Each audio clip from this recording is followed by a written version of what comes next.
शानदार कार्यक्रम चल रहा है। भाई साहब जा रहे हैं, माइक वाला दिखाई नहीं दे रहा है, वो टाइट कर रखा है। वो तो मिश्रा जी थे तो पट्टा एडवांस में तैयार खड़ा था, और मेरे टाइम खाली फॉर्मेलिटियां मेरे को करनी पड़ रही है इसको ऊपर नीचे, क्योंकि ये जानता है उस टाइम गुलाब जामुन था, अभी कांदा फंसा हुआ है। अच्छा लगेगा, मजा आएगा, पंच आएगा। मैं आप सभी को प्रणाम करना चाहता हूँ। बहुत भव्य कवि सम्मेलन चल रहा है, बहुत अच्छी कविताएं भंवर जी ने सुनाई।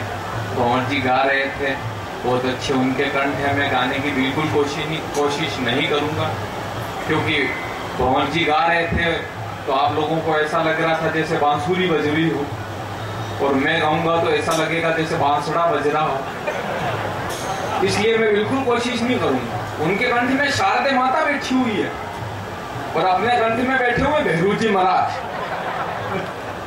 मजा आएगा। 10-20 मिनट मुझसे जुड़े रहिएगा। पीछे तक लोग बैठे हुए, जो भी पूरी मस्ती देके जाऊंगा, सब लोगों के चेहरों पर मुस्कान छोड़ के जाऊंगा।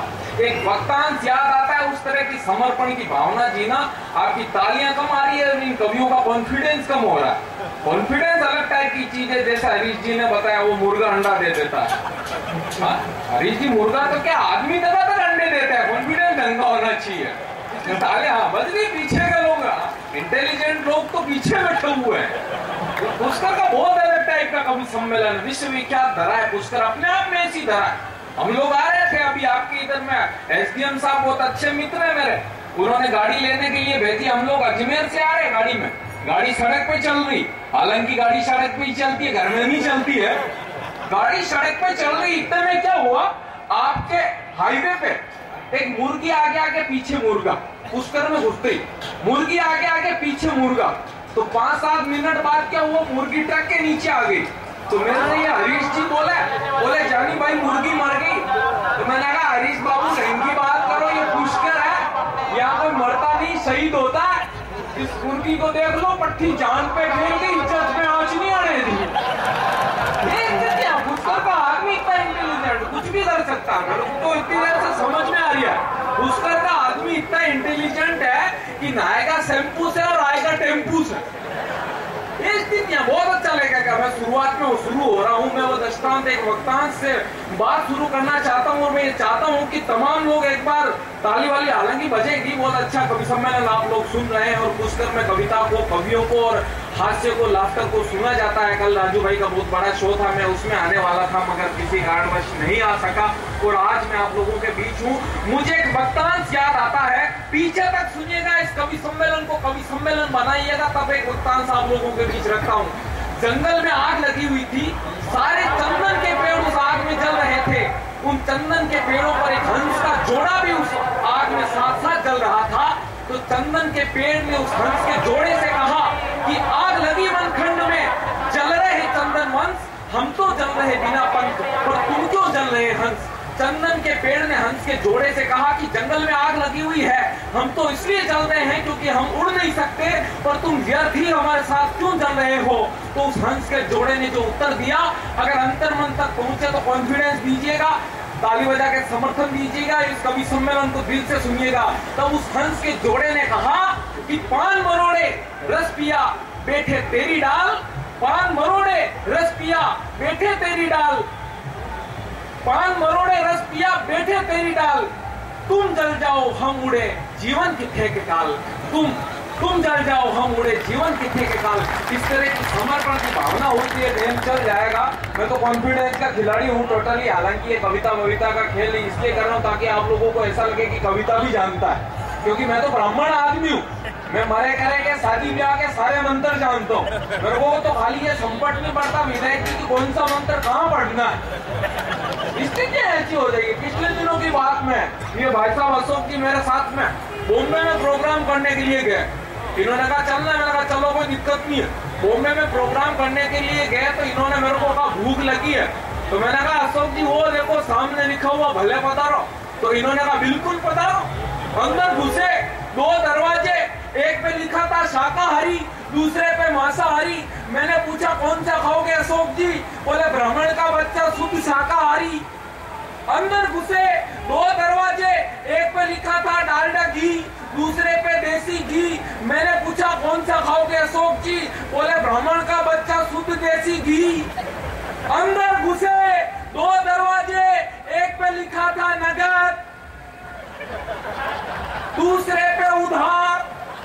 मैंने पूछा कौन सा खाओगे अशोक जी? बोले ब्राह्मण का बच्चा उधार। अंदर घुसे, पिछवाड़े रोड पे बाहर आ गए। बढ़िया बढ़िया भाई रविंद्र भाई। और वहां लिखा हुआ था फोक्टियों तुम्हारा मुंह काला।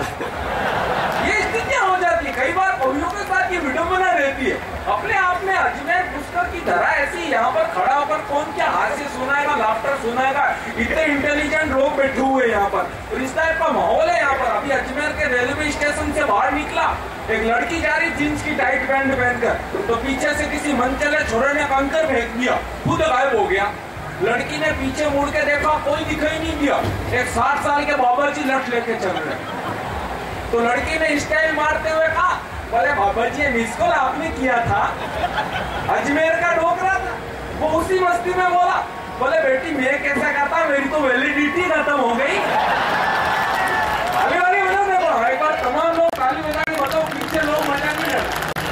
अभी वाली बहुत अच्छा लग रहा है, हालांकि मेरे को दूर तक दिखाई नहीं दे रहा है, मेरे को पता नहीं चल रहा है कि आदमी बैठे हुए गमले रखे हुए नहीं पड़ रहे, और दूर दूर तक वो बाल ही बाल दिखाई दे रहे हैं। और मैं बात बताना चाहता हूँ, बालों का कनेक्शन जिंदगी में 2 शख्स से होता है, एक तो माँ, दूसरी पत्नी। भाई साहब बैठे हुए, एक माँ और दूसरी पत्नी। माँ जब जब भी हाथ फेरती है तो बाल बढ़ते हैं, और पत्नी जब जब भी फेरती है तो पीछे चले जाते हैं। यहाँ बहुत सारे लोग भाभी जियों का प्यार साथ लेके बैठे हुए हैं, मैं उनको प्रणाम करना चाहता हूँ।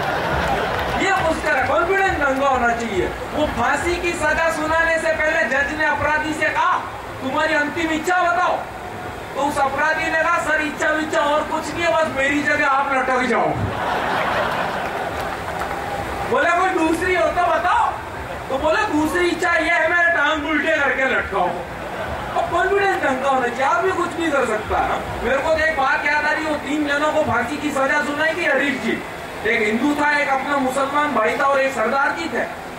तो तीनों को फांसी की सजा सुनाने से पहले जज ने पूछा बोले अंतिम इच्छा क्या है? तो पहले अपने हिंदू भाई का नंबर आया तो उसने कहा मैं गीता का पाठ करना चाहता हूँ। तो उसके लिए गीता की किताब मंगवाई गई, उसने गीता का पाठ किया। उसके बाद जज ने ऑर्डर दिया, जल्लाद ने बटन दबाया, फंदा यहाँ तक आया, रुक गया। जज ने कहा जाओ, भगवान राम ने कृष्ण ने तुम्हारी सुन ली, सजा माफ। फिर आया अपने मुसलमान भाई का नंबर, उसने कहा मैं कुरान शरीफ का पाठ करना चाहता हूँ, उसके लिए मंगवाई गई, उसने पाठ किया। उसके बाद उसको लगाया, जल्लाद ने बटन दबाया, फंदा यहाँ तक आया, रुक गया। जज ने कहा बोले सुन ली, अल्लाह ने सजा माफ। उसके बाद आया सरदार जी का नंबर, बोले इच्छा बताओ। तो सरदार जी ने कहा ओए इच्छा विच्छा को गोली मारो, पहले इस फंदे का बटन ठीक करो और इन तीनों को फिर से लगाओ। फालतू में खूब बना रही है, समझ में नहीं पड़ रहा।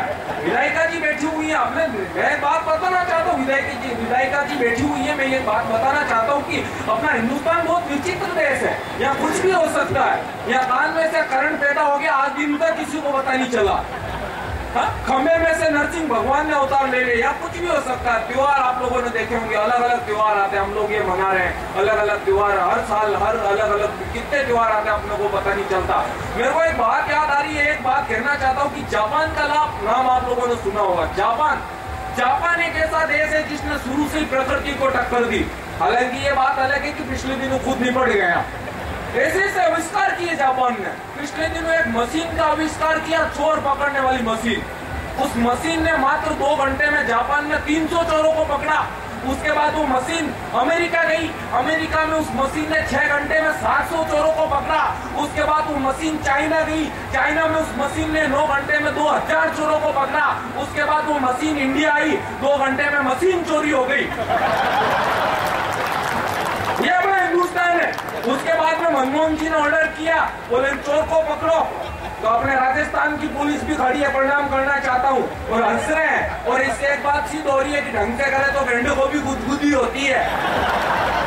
उसके बाद में वो पुलिस उसको पकड़ के लाई, उस चोर को।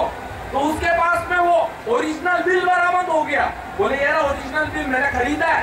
बात तो मजा तब लेना, मस्ती तब लेना जब 4 दिन बाद में ये बात पता चली। जापान सरकार ने कहा बोले हमारे यहाँ से पूरी बिल बुक गायब हो गई। ये कुछ भी हो सकता है, कॉन्फिडेंस ढंग का होना चाहिए, कुछ भी हो सकता है। आप लोग ताली वाली मन से भी बज रही, बहुत अच्छा लग रहा है। मैं प्रणाम करना चाहता हूँ आप लोगों को, आप कॉन्फिडेंस का लेवल बराबर आ गया है। अब एक बार तमाम लोग मुझे ताली बजा के बताए, मैं लाफ्टर का गेम शुरू करता हूँ। एक बार तमाम लोग अपने दोनों हाथ ऊपर उठा करके, ये हुआ ना काम। ये इसलिए कहते हैं कि बजानी जरूरी है कि बाद में बजे या नहीं बजे। हाथों की बात है। मैं तो अभी वो दो चार वो गाने वाले चल रहे थे, बोले हाथ खोलना ताली बजाना, हाथ खोलना ताली बजाना। मैं फालतू एक भी बात नहीं करता, क्योंकि मैं जानता हूँ खुश करके लोग हैं। ढंग से एक आदमी ने हाथ खोल दिया तो 3 दिन होश नहीं आएंगे। तो नौरी बातें करने से क्या मतलब है? मस्ती की हाथ की बात करता हूँ मैं। तो ऐसी कोई बात करता ही नहीं जिससे दिमाग पे लोड पड़े, क्योंकि मेरी खुद की चेची से लव नहीं करती। विधायिका जी बैठी हुई है अपने आप तो खुद नेता है यहाँ की, बहुत फेमस है। पर मैं एक बात बताना चाहता हूँ विधायिका जी की, अपने दिल्ली में बैठे नेताओं को देख लो। दिल्ली में बैठे चिल्ला रही है कश्मीर हमारा है, कश्मीर हमारा है, कश्मीर हमारा है। अरे भाई जब हमारी अपनी चीज है तो फिर चिल्लाने की क्या जरूरत है? हाँ भाई अपने घर में अपने पिताजी हैं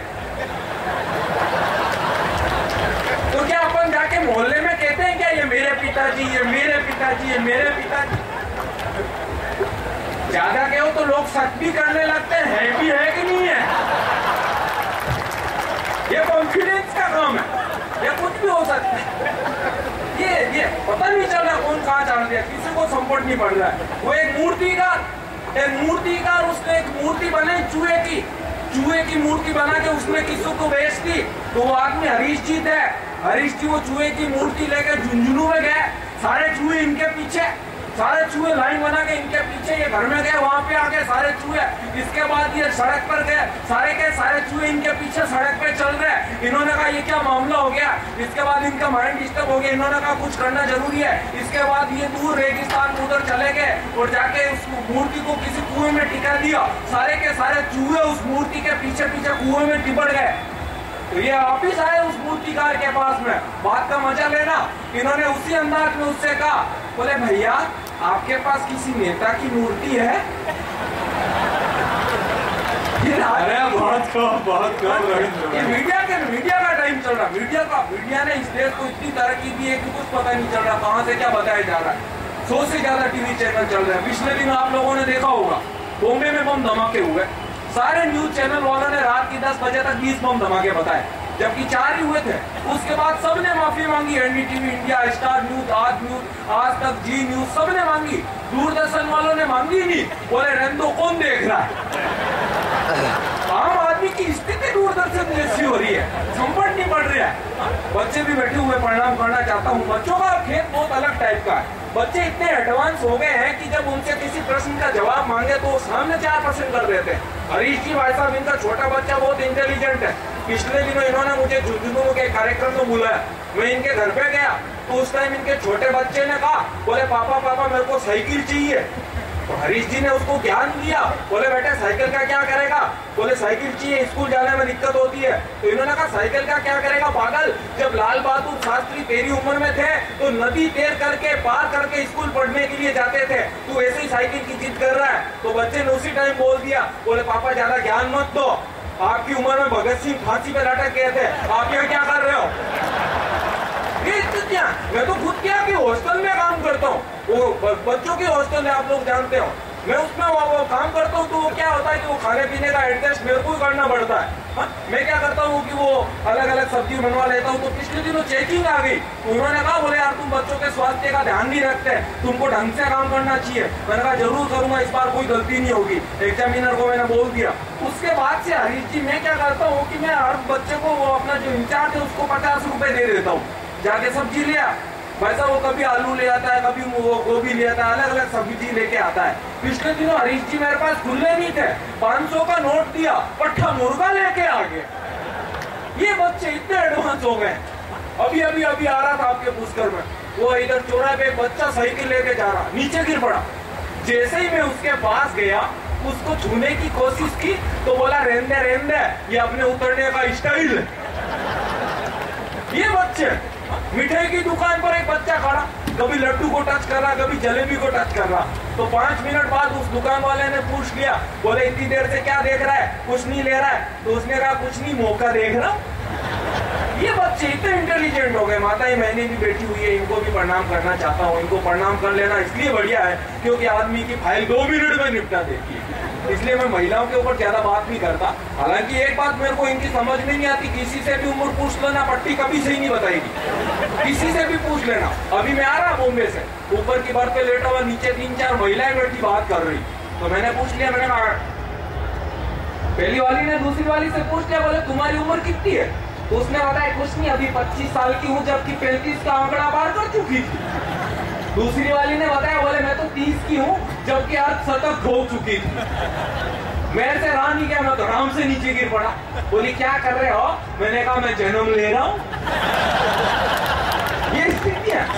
अच्छा, कोई भी काम करती रहती है तो साथ में बोलती रहती है, कोई भी काम करती रहती है। मैं इधर आ रहा था तो मेरे कोट का बटन टूट गया, तो मैंने अपनी पत्नी को कहा, मैंने कहा चलिए कोट का बटन लगा दे, मेरे को पुष्कर में प्रोग्राम करने के लिए जाना है, वहां पर स्पेशली मुझे एसडीएम साहब ने, कलेक्टर मैडम ने बुलाया है। तो ऐसे बटन लगा रही थी और बोल रही थी, बोले हम महिलाएं नहीं होती तो तुम्हारे कपड़े कौन धोता, हम महिलाएं नहीं होती तो तुम्हारे कपड़ों के प्रेस कौन करता, हम महिलाएं नहीं होती तो तुम्हारे कपड़ों के बटन कौन लगाता। मैंने कहा तुम महिलाएं नहीं होती तो कपड़े पहनता ही कौन?